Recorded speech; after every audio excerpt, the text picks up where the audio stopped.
हिंदी कहानी देखने के लिए हमारे चैनल को सब्सक्राइब करें और बेल आइकन का बटन जरूर दबाएं। रेणुका की शादी कुछ ही दिनों पहले शास्त्री नगर में हुई थी। रेणुका बहुत ही आलसी लड़की थी। वो दिन भर बेड पर सोती रहती या फिर मैगजीन पढ़ती रहती और घर के काम भी धीरे धीरे ही करती। एक दिन उसकी सास उसके पास आती है। बहू, आज बेसन का चिला बना दे, बड़ा मन कर रहा है। हाँ मम्मी जी, बनाती हूँ थोड़ी देर में। थोड़ी देर में? अरे थोड़ी देर में तो रात के खाने का वक्त हो जाएगा बहू। अच्छा मम्मी जी, तो फिर आप रात का खाना ही खा लीजिएगा ना।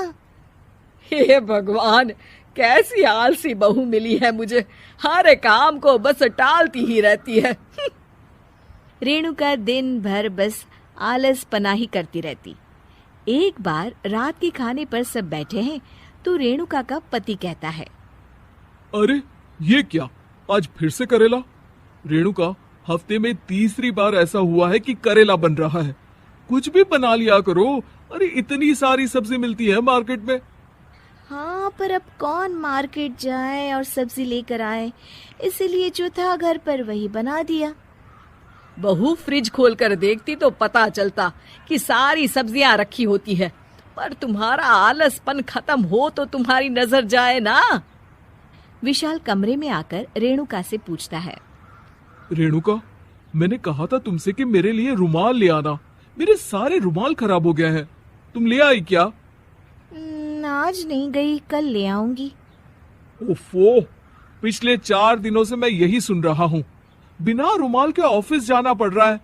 तुम तो बहुत ही आलसी होती जा रही हो रेणुका। आपको रुमाल की जरूरत है ना, तो खुद ही खरीद लीजिए ना। हाँ, अब वही करूंगा। तुम्हारे भरोसे बैठा रहा तो कुछ नहीं होगा। एक दिन दरवाजे पर बेल बज रही होती है और रेणुका सोफे पर बैठी होती है, पर आलस में दरवाजा खोलती ही नहीं। अरे बहू, कितनी देर से बेल बज रही है? क्या कानों में रुई डालकर बैठी हो जो सुनाई नहीं दे रही बेल? मम्मी जी, अब आप आ ही गई हैं तो आप ही खोल दीजिए ना दरवाजा।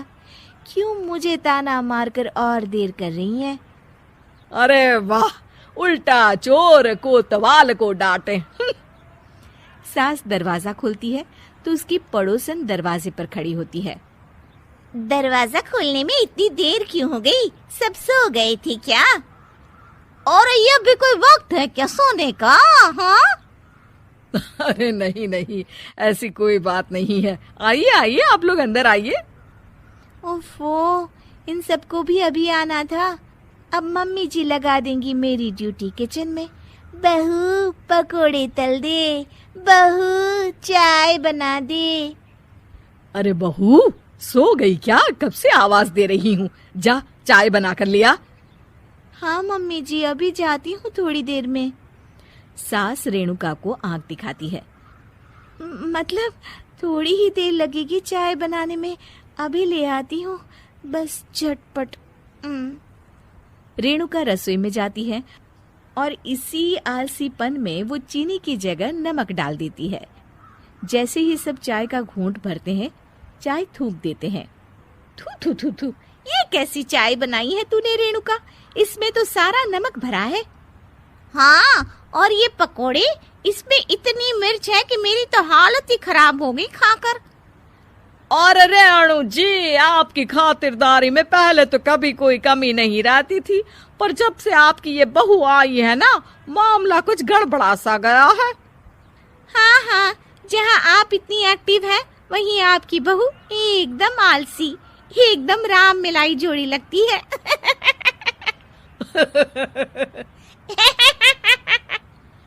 अच्छा जी, चलते हैं अब। नमक वाली चाय पिलाने के लिए बहुत बहुत शुक्रिया। सब वहां से चले जाते हैं। अरे तूने तो मेरी नाक ही कटा दी बहू। वे लोग क्या सोच रहे होंगे मेरे बारे में? मम्मी जी, मैंने तो शक्कर ही डाली थी, पता नहीं नमक कैसे बन गई शक्कर। शक्कर नमक नहीं बना बहू रानी, तुम्हारा ये जो आलसपना है ना, ये उसी का नतीजा है। सॉरी मम्मी जी, अब मैं ये आलसपन छोड़कर सारे काम अच्छे से मन लगा कर करूंगी।